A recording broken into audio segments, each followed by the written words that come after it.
Hey, welcome to Stone Cold Stros, episode 11 of season 2. I'm Brandon Strange. I'm joined by Charlie Polillo and Josh Jordan. You can reach Charlie's work weekly on sportsmap.com and follow him on X at Polillo. Follow Josh at JoshJordan975 on X and read his work daily on sportsmap.com. A quick reminder, we are on a drive to 25. We're trying to hit 25,000 subscribers on the channel. We need your help. This channel cannot and will not exist without your support. Guys, before we get started with the actual topics, ran into a couple friends of the channel this weekend while in Vegas. The first, former Sports Map contributor AJ Hoffman.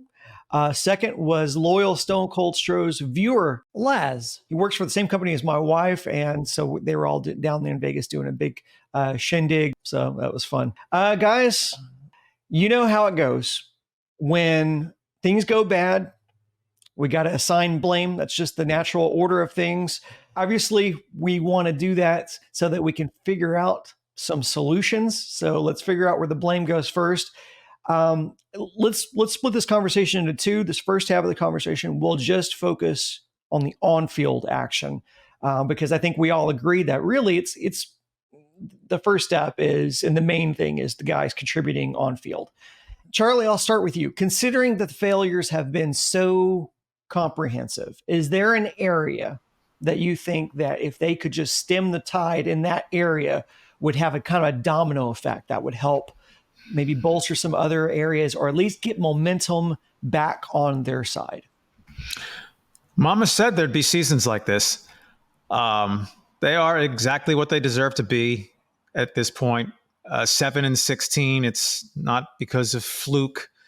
Yeah, they have all the injuries and the pitching staff. Go look at the Dodgers pitching staff. Go look at the Tampa Bay Rays pitching staff.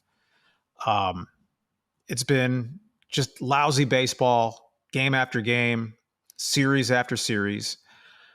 They have not been this crappy for this long since they emerged as a superpower, starting the 2017 season.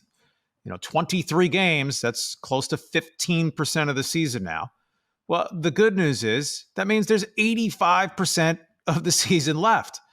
The bad news is, unless you start reversing your own fortune, you'll get to a point where that does not matter.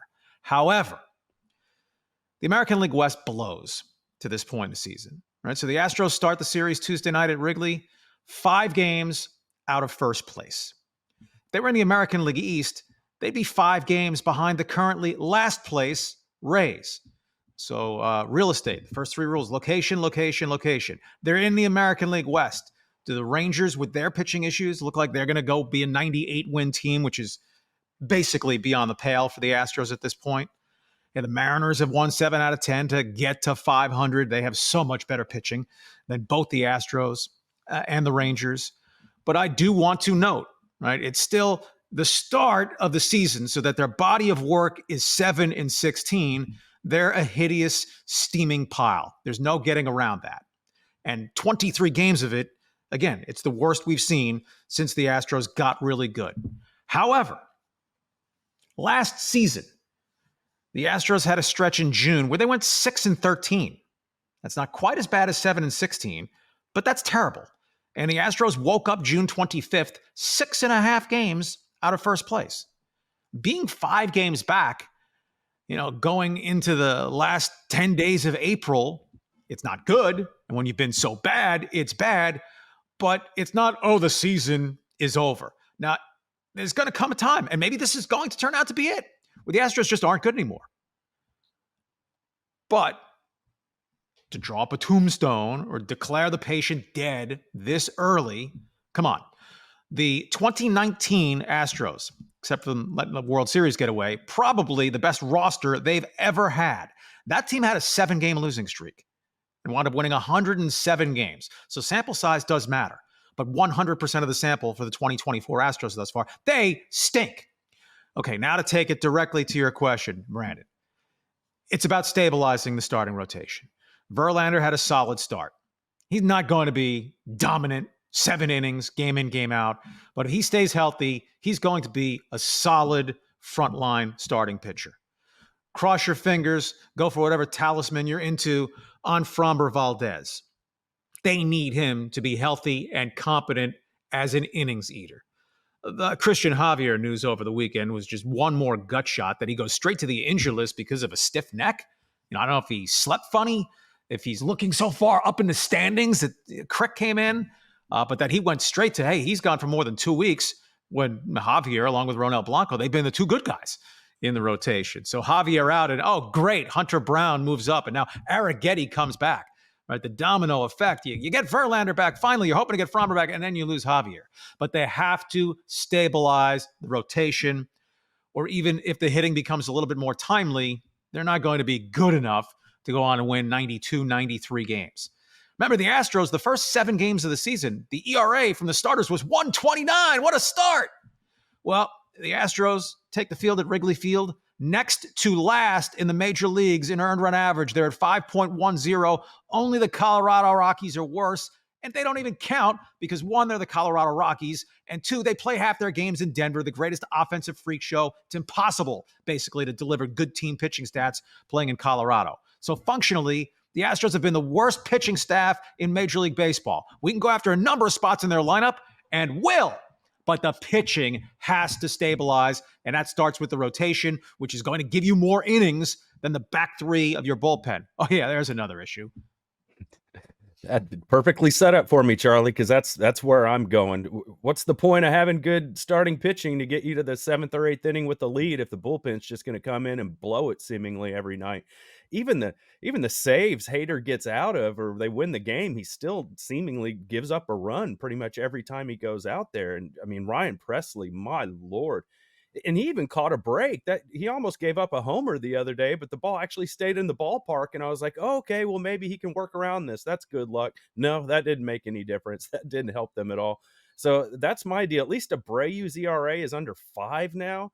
So that's a step in the right direction. But I mean, unless Presley and Hader do their jobs, this is going to be a big problem. But the good news is those guys should get better. We've seen their track record. They're good pitchers. Hopefully Presley isn't showing signs of age. He's just having struggles. So that's the bright side, is these are talented guys they spent a lot of money on. They should find their way. Hopefully that happens. But right now, I don't know how you trust anybody, because, a lot of people will point to the middle relief and how they didn't really replace enough innings. But Seth Martinez has been okay. Montero's been good. A lot of these guys have been a lot better than we anticipated. It's the back end of the bullpen where we thought we had the strength. So until they get that fixed, I mean, that's just the worst feeling as a ball player when you get that lead. You get to the 9th inning, you just need 3 outs there. And then you blow it. And then don't get me started on extra innings. This team has been terrible to extra innings for the past 2 seasons. One specific stat, read this on SportsMap. Granted, I wrote it, but you could still go read it on SportsMap. If the game was over at the end of the 6th inning, the Astros last season, when leading after 6 innings, their final record, the game's outcome, they were 72-6. Now, all teams are going to win a strong majority of the games they lead after 6 innings, but 3 innings is a decent runway if it's a close game to try to come back and win.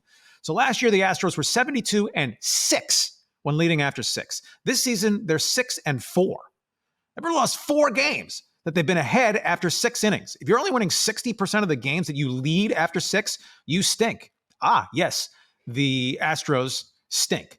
Along with the fact they have 0 come from behind ability. Games they've been trailing after 6 innings, they haven't won one yet.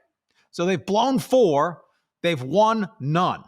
Josh Hader has already given up more earned runs this season than he gave up all of 2023. Right? Sample size doesn't matter. He's given up 9 earned runs. We're not to the end of April. All last season, even his limited innings, I'll only pitch 1 inning. Well, he still threw 58, 59 innings. He gave up 8 earned runs all last season. He's already given up 9. So their problems to this point, it's whack-a-mole. Maybe you get one of them, but then 3 more seem to be popping up. It has been a total team effort to this point, but I will stick with the pitching has to get straightened out, or it's going to be. When did the Texans start? Yeah, we're leaning into that direction now. And Charlie, I do like your style. You put the shameless plug. I wanted to ask you, you're talking about the whack-a-mole and kind of just just so many different heads of disarray here.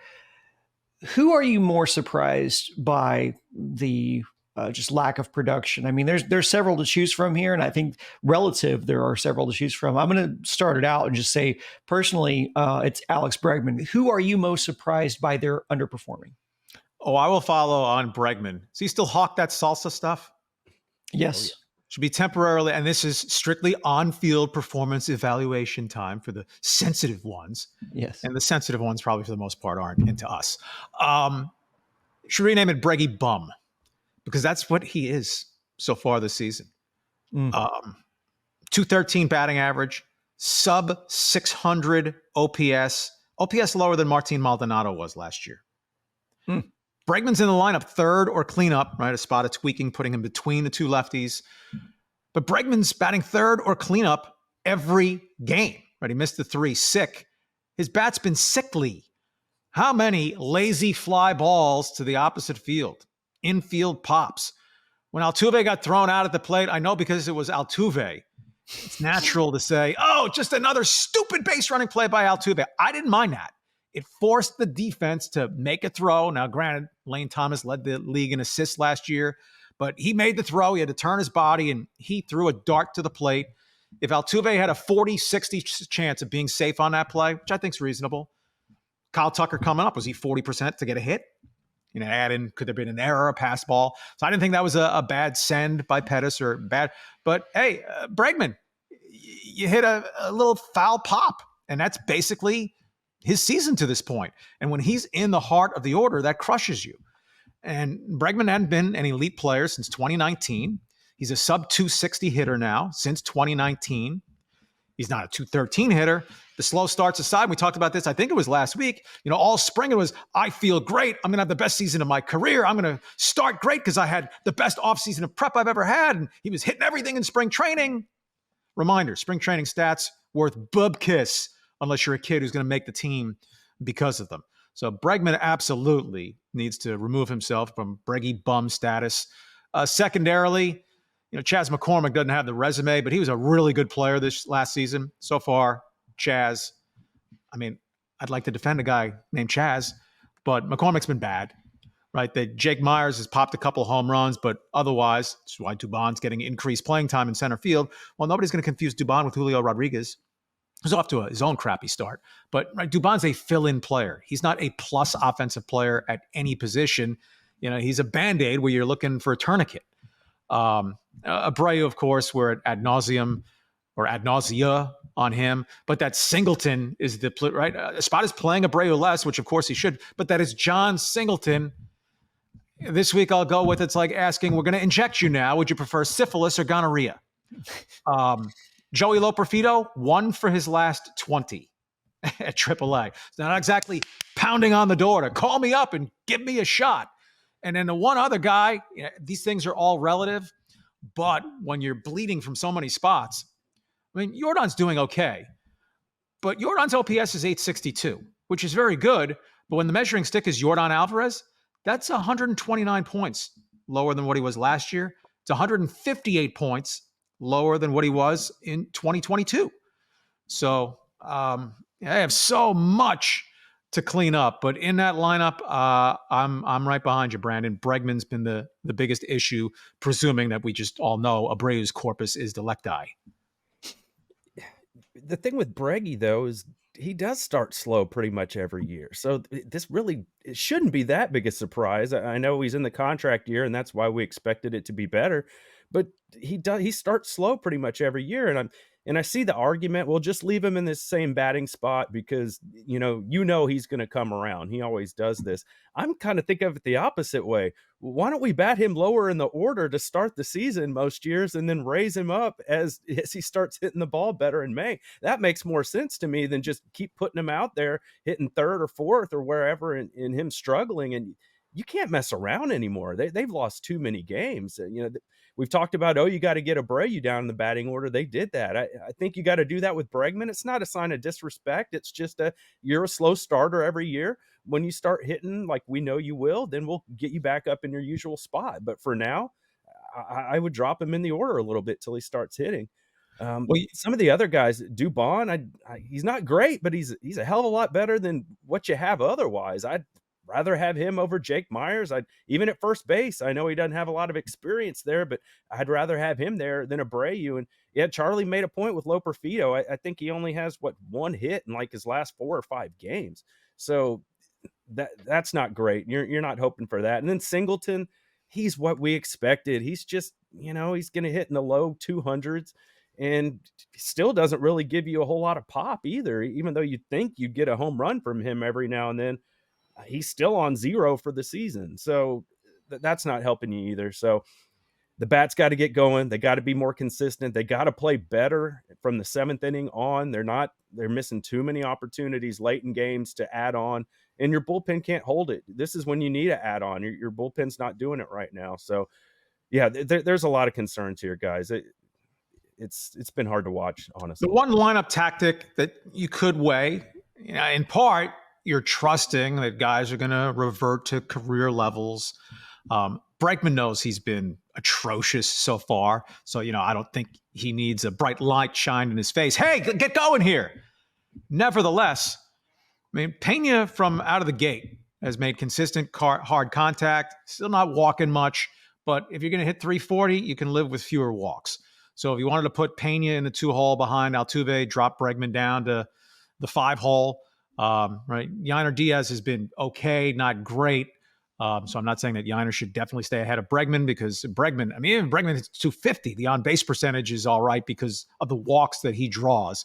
But if you're just looking to do something to shake up the mix other than, well, he's going to hit, he's always hit. Bregman, by far, the best month of his career is August. The Astros can't be waiting for Alex Bregman to get white hot when August gets here. Now, who's making the decisions, and how do decisions factor into this? How do the options on the roster factor into all of this? We're going to discuss that in the next part. That full episode is up right now. You can listen to this in its entirety on podcast form. And if you want to watch the rest of the conversation here on YouTube, just wait a little bit. We'll be releasing the rest of that video shortly. And as always, go Stros.